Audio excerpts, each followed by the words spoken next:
اس کا ثواب ملنا شروع ہو جائے گا. اس میں روزہ وغیرہ شرط نہیں ہوتا، نہ ایسی کوئی ٹائمنگ مخصوص ہوتی ہے. جب آپ داخل ہوں اعتکاف کی نیت کر لیں، باہر نکلیں گے تو ختم ہو جائے گا، دوبارہ داخل ہوں پھر نیت کر لیں. اچھا ٹھیک ہے. بہت اچھے انداز میں مفتی صاحب نے مختصر اور جامع انداز میں جو ہے اعتکاف کی اقسام پر روشنی ڈالی اور حکم شرع بیان فرمایا. 10 سال سے شادی نہیں تھی تو انہوں نے منتیں مان لی بہت ساری، اب وہ بھول گئی منتیں. دیکھیں وہ منتیں تو اس وقت پوری کرنی تھیں جب آپ کی مراد پوری ہوتی، کیونکہ آپ نے مشروط کیا ہوگا کہ اللہ تعالیٰ اولاد ہوگی تو میں ایسا کروں گی. تو جب اولاد ہو جائے تشویش تو اس وقت ہوگی آپ کو.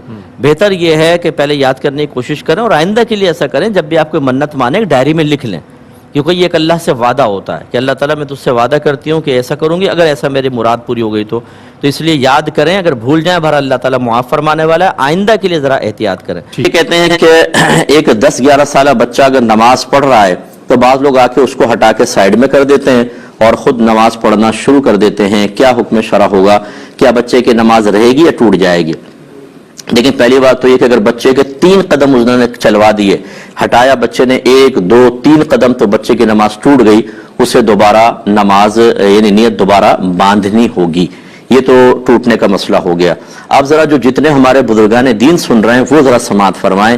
مسئلے ہمیں بالکل پتہ نہیں ہوتے، دین کی ABC ہم نے سیکھی نہیں ہوتی، لیکن یہ 45 سال سے نماز پڑھ رہے ہیں، ان کے سفید داڑھی ہے، یہ صاحب جو ہیں مسجد کے انتظامات میں حصہ لیتے ہیں، تو سب سے بڑے مسجد کے مفتی یہی ہیں. یہ جو کریں گے وہ صحیح کریں گے. اب اچھی طرح سمجھ لیں کہ شرعی مسئلہ کیا ہے. یہ یاد رکھیں کہ جو نیت کا اہل ہو، جس کو شریعت نے جس کی نیت کو ویلڈ مانا ہے، وہ مسلمانوں میں 7 سال کا بچہ ہوتا ہے. یعنی جب وہ 8ویں سال میں لگ جائے تو وہ باقاعدہ نیت کا اہل کہلاتا ہے. اس سے چھوٹا بچہ جو ہوتا ہے اگر نماز کی نیت باندھ بھی لے تو اس کی نماز نہیں کہلاتی، کیونکہ وہ نیت کا اہل نہیں ہے. ہاں اگر سمجھدار بچہ ہے 6-6.5 سال کا مثلا اور بڑا بھی لگتا ہے تو ٹھیک ہے، اس کا بھی اعتبار کرنا چاہیے، لیکن عمومی طور پہ نیت کا اہل 7 سال کا بچہ ہوتا ہے، اسی لیے اس کو سمجھدار بچہ کہتے ہیں. اعلیٰ حضرت امام علیہ سنت دیگر اکابرین نے فرمایا کہ اگر تو بچے جماعت کے ہونے سے پہلے ہی 2-4 جمع ہیں تو ترتیب یہ ہوگی کہ پہلے بڑے ہوں گے پھر بچے پیچھے کھڑے ہوں گے. لیکن اگر ایسا نہیں ہے، 7 سال سے بڑی عمر کا بچہ اور وہ صف کے بیچ میں کھڑا ہو گیا، کہیں پر بھی کھڑا ہو گیا، تو چونکہ وہ نیت کا اہل ہے، اور جو نیت کا اہل ہوتا ہے وہ جماعت میں مکمل طور پر شامل ہونے کی صلاحیت رکھتا ہے، اور اس سے قطع صف نہیں ہوگی. قطع صف اس سے ہوتی ہے، صف کٹتی اس سے جو نیت کا اہل نہیں ہوتا. تو اتنا چھوٹا بچہ اگر شامل ہوتا تو اس کو پیچھے کر سکتے تھے، لیکن جو 7 سال کا بچہ ہے وہ تو نیت کا اہل ہے، جہاں چاہے کھڑا ہو جائے. اب یہ صاحب آ کے اس کو پیچھے کرنا شروع کر دیتے ہیں. کیوں کر رہے ہیں آپ یہ بتائیے؟ کہاں سے آپ نے شرعی مسئلہ سنا کہ 7 سال کا بچہ کو بھی آپ پیچھے کریں گے؟ اور بعض تو اس سے بڑھ کر ایک نادانی کا ثبوت دیتے ہیں. بچوں کہتے ہیں بیٹا صف کے کونے میں چلے جاؤ. کیوں چلے جائیں؟ اگر وہ صف پہ کھڑے ہونے کے قابل نہیں ہے تو کونے میں بھی صف ہے، وہاں کیوں بھیج رہے ہیں آپ؟ لیکن کچھ پتہ نہیں ہے دین کا، کچھ پتہ نہیں ہے کہ کیا ہے مسئلہ، وہاں چلے جائیں. تو اب 10-11 سال کا بچہ تو یہ بہت بڑی عمر کا بچہ ہوتا ہے، کہاں 7 سال کہاں 10-11 سال کا بچہ. اسے پیچھے کرنے والا گناہ کبیرہ کا مرتکب ہے، شدید گناہ کبیرہ. اس لیے کہ نبی کریم صلی اللہ علیہ وسلم نے نمازی کے آگے سے گزرنا منع کیا اور فرمایا کہ گزرنے والا جانتا کہ میرے اس گزرنے میں کیا گناہ ہے تو وہ اس قدم کو اٹھانے سے جو اس نے نمازی کے آگے سے گزرنے کے لیے اٹھایا وہاں پر 40 سال تک کھڑے رہنا پسند کر لیتا، لیکن گناہ نہ کرتا. جہاں قدم اٹھانا سامنے سے نکلنا گناہ ہو وہاں آپ یہ کندھے سے پکڑا، آپ نے یہ دھکیل دیا اس کو پیچھے اور خود آ کے کھڑے ہو گئے.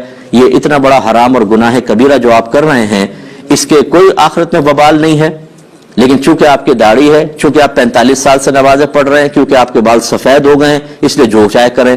تو اس لیے جو ہمارے ایسے بزرگ سن رہے ہیں، کوئی میرا خدا نہ خواستہ کسی کی تحقیر کرنا مقصود نہیں ہے، لیکن جو جہالت کا مظاہرہ کرے گا اس کو عزت دینے کا بھی شریعت نے حکم نہیں دیا ہے. ایسے لوگوں کو خدا کا خوف کرنا چاہیے. اور بچے ویسے ہی ہمارے مسجدوں میں نہیں آتے، یہ اس قسم کے لوگ جو ڈانٹ ڈپٹ کے ادھر جاؤ کونے میں جاؤ، کیوں بیچ میں کھڑے ہوئے، پیچھے دھکا دے رہے ہیں، بچے مایوس ہو کے چلے جاتے ہیں. اس سے بہتر ہے کہ آپ مسجد میں نہ آئیں، کیونکہ آپ کو پتہ ہی نہیں کہ کیا کرنا ہے کیا نہیں کرنا، آپ الٹا گناہگار ہوں گے. آخری وقت اپنا وہاں پہ اپنے گھر پہ اللہ اللہ کریں، یہ زیادہ بہتر ہے آپ کے لیے. چاہے جائے کہ آپ بغیر علم کے مسجد میں آ کے فتنہ فساد کریں. بعض اوقات بچے اتنا شور نہیں کرتے جتنے اس قسم کے لوگ شور مچاتے ہیں. اتنا شور ہوتا ہے، چیخ چیخ کے بچوں کو کہہ رہے ہوتے ہیں. بھائی اگر وہ بچے شور مچا رہے ہیں مسجد میں غلط کر رہے ہیں، لیکن آپ جو ڈبل شور مچا رہے ہیں وہ تو خلاصے کلام یہ ہے کہ برا نہ مانیں. ہمارے الفاظ بعض اوقات آپ کو سخت محسوس ہوں گے، لیکن اگر نبی کریم صلی اللہ علیہ وسلم ایسی چیز ملاحظہ فرماتے تو آپ اسی طرح جلال میں تشریف لاتے ہیں۔ اصل میں ہم نے تو پڑھی نہیں حدیثیں، سرکار کی رحمت کے واقعات تو پڑھے ہیں، ذرا جلال کی بھی پڑھ لیں کہ نافرمانی رب پہ سرکار صلی اللہ علیہ وسلم کس طرح جلال میں تشریف لاتے تھے۔ یہ اس وجہ سے ہماری مسجدوں کا بیڑا غرق ہو چکا ہے۔ جو لوگ صاحب علم نہیں ہیں وہ ایسے بھی آپ کو ملیں گے کہ اگر کوئی عالم سمجھانے لگے گا وہ اس کے خلاف ہو جائیں گے، نہیں ہم جو کر رہے ہیں وہ صحیح کر رہے ہیں، آپ غلط کہہ رہے ہیں۔